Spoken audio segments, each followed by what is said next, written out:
अस्सलाम वालेकुम स्टूडेंट्स।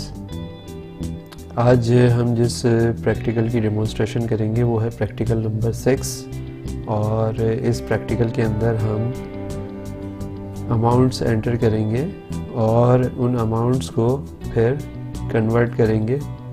अब अमाउंट्स हम दो तरीके से एंटर करेंगे, एक डॉलर की फॉर्म में इनपुट लेंगे और दूसरा रुपीस की फॉर्म में इनपुट लेंगे और फिर डॉलर्स को रुपीस में कन्वर्ट कर देंगे। रुपीस को जो हम इनपुट लेंगे उनको हम डॉलर में कन्वर्ट कर देंगे। मींस कि हम डॉलर और रुपीस दोनों में इनपुट लेके आपस में एक दूसरी करेंसीज के अंदर हम उनको कन्वर्ट करेंगे। तो प्रोग्राम स्टार्ट करते हैं हम अपना टाइप करना।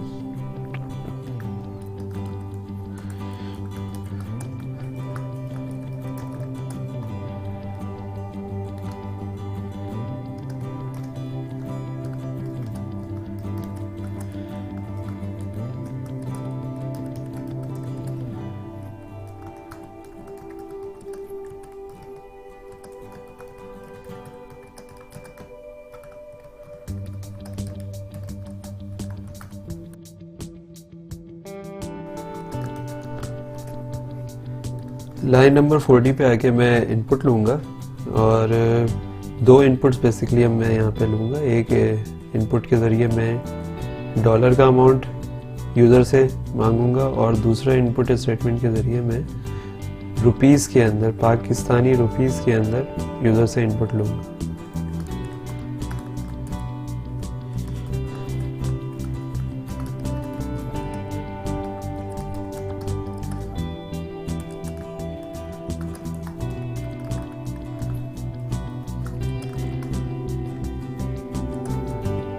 तो इसके लिए मैंने एक DOL नाम का वेरिएबल यूज़ कर लिया जिसमें मैं डॉलर का अमाउंट सेव करूँगा। लाइन नंबर 50 पे मैं रुपीस इनपुट ले लेता हूँ।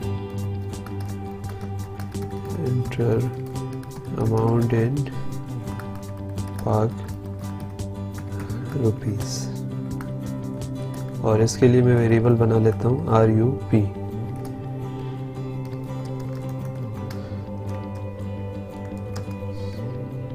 अब मैं फार्मूलाज बनाऊंगा कि डॉलर्स को रुपीस में कैसे कन्वर्ट किया जाएगा और रुपीस को डॉलर्स में कैसे कन्वर्ट किया जाएगा। तो सबसे पहले मैं डॉलर को कन्वर्ट करता हूँ रुपीस के अंदर, तो उसके लिए फार्मूला लिखता हूँ।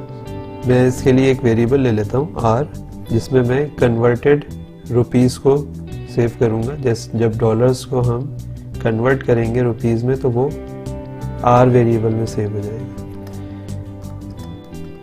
तो मैंने जो वेरिएबल यूज़ किया था डॉलर्स के लिए इनपुट लेते वक्त वो DOL था, तो DOL मैं लिखूँगा और इसको मल्टीप्लाई कर दूँगा मैं, जो डॉलर रेट हमें गिवन है 150, तो 150 से मैं इसको मल्टीप्लाई कर दूँगा। मींस $1 पाक रुपी 150 के बराबर है, मैं ये सपोज कर रहा हूँ यहाँ।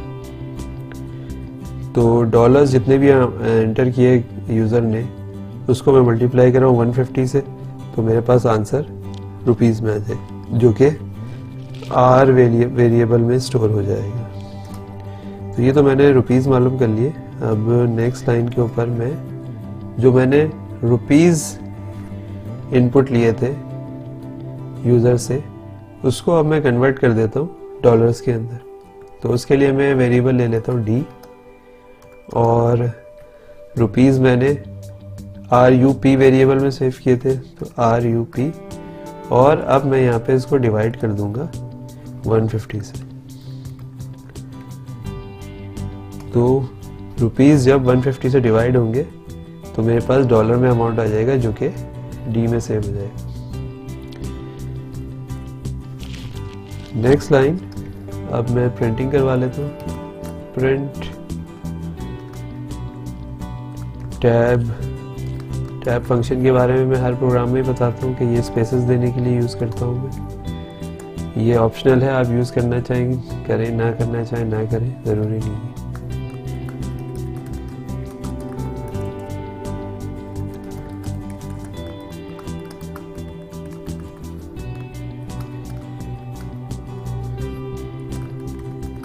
तो अब मैंने प्रिंट करवा लिया जो यूज़र ने डॉलर्स की अमाउंट इनपुट की थी वो मैं यहाँ पे प्रिंट करवा देता हूँ, करवा दिए मैंने। और उसके बाद मैं अब प्रिंट करवा देता हूँ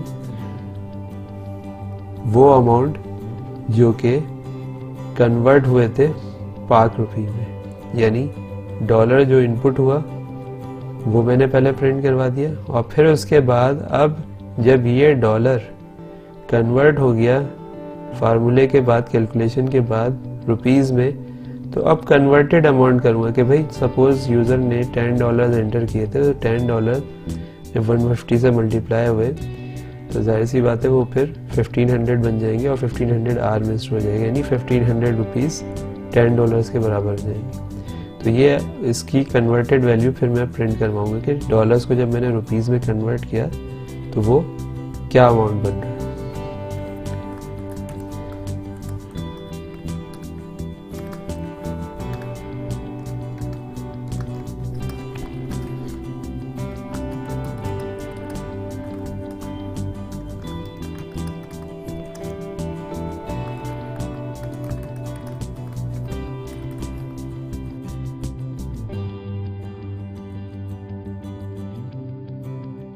अब उसी तरीके से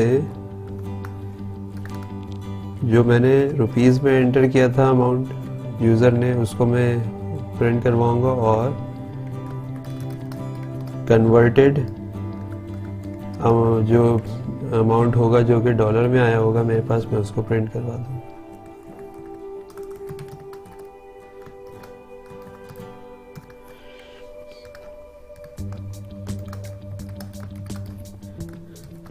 तो अब मैंने लिख दिया गिवन अमाउंट इन पाक रुपी, जो कि पाक रुपी में मैंने इनपुट लिया था, जो कि यहाँ लिया था input enter amount in Pak rupees. तो ये RUP वेरिएबल में हुआ था, तो RUP वेरिएबल वो अमाउंट प्रिंट हो जाएगा। और लाइन नंबर 130 पे मैं प्रिंट करवा दूंगा कन्वर्टेड अमाउंट, यानी जब ये पाक रुपीज़ डॉलर्स में कन्वर्ट हुए तो उसका जो अमाउंट जो बना तो वो अब प्रिंट होगा, which is equal to US dollars. तो ये US डॉलर्स में कन्वर्ट होके कहाँ से हुआ था, रुपीज़ को मैंने 150 से डिवाइड किया था, तो वो आंसर जो आया था वो D वेरिएबल में यूज़ होता है, यानी कन्वर्टेड अमाउंट जो था डॉलर्स में वो D में आया था, तो मैंने यहाँ D प्रिंट करवा दिया। और लाइन नंबर 140 पे अब मैं प्रोग्राम को एंड करवाता हूँ। तो ये हमारा प्रैक्टिकल नंबर 6 है, जिसमें हमें दो इनपुट्स लेने थे। एक अमाउंट हमने इनपुट लेना था US डॉलर्स के अंदर, दूसरा अमाउंट इनपुट लेना था पाक रुपीज़ के अंदर। फिर जो डॉलर में अमाउंट हमने इनपुट लिया था, जो भी यूज़र इनपुट करेगा फार्मूले के ज़रिए उसको हम रुपीज़ में कन्वर्ट करवा देंगे, और जो कुछ रुपीज़ में हमने इनपुट लिया था अमाउंट, उसको हम फार्मूले के ज़रिए डॉलर में कन्वर्ट करवा देंगे। और फिर उसके बाद हमने डॉलर का अमाउंट और उसका कन्वर्टेड रुपीज़ अमाउंट वो प्रिंट करवा दिया, और इसी तरीके से पाक रुपीज़ में जो अमाउंट था वो, और उसको कन्वर्ट करवाने के बाद जो डॉलर्स में अमाउंट आया उसको प्रिंट करवा दिया। प्रोग्राम एंड सिंपल प्रोग्राम है, ना कोई मुश्किल नहीं है। आइए चलें इसको अब एग्जीक्यूट करके देखते हैं। तो F2 की प्रेस कर रहा हूँ मैं कीबोर्ड पे। तो अब फर्स्ट लाइन एग्जीक्यूट हुई है इनपुट वाली, तो उसमें ये डॉलर में अमाउंट मांग रहा है। तो सपोज मैं $10 दे देता हूँ। अब ये रुपीज़ में मांग रहा है, तो सपोज मैं इसको दे देता हूँ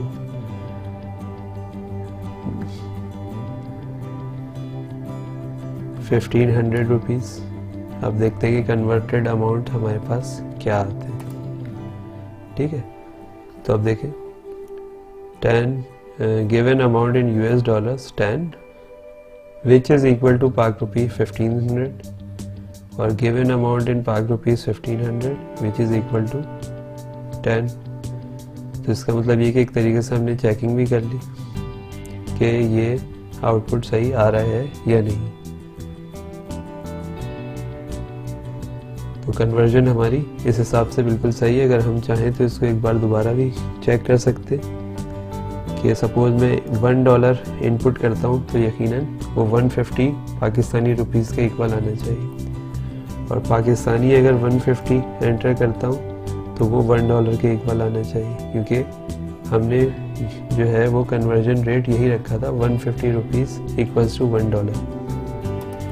तो ये देखें बिल्कुल आंसर हमारे पास आ गया। $1 बराबर है 150 पाकिस्तानी रुपीज़ के, और 150 पाकिस्तानी रुपीज़ बराबर है $1 के। तो ये था आपका सिंपल छोटा सा प्रोग्राम जिसमें आपको डॉलर्स को रुपीज़ में और रुपीज़ को डॉलर्स में कन्वर्ट करना।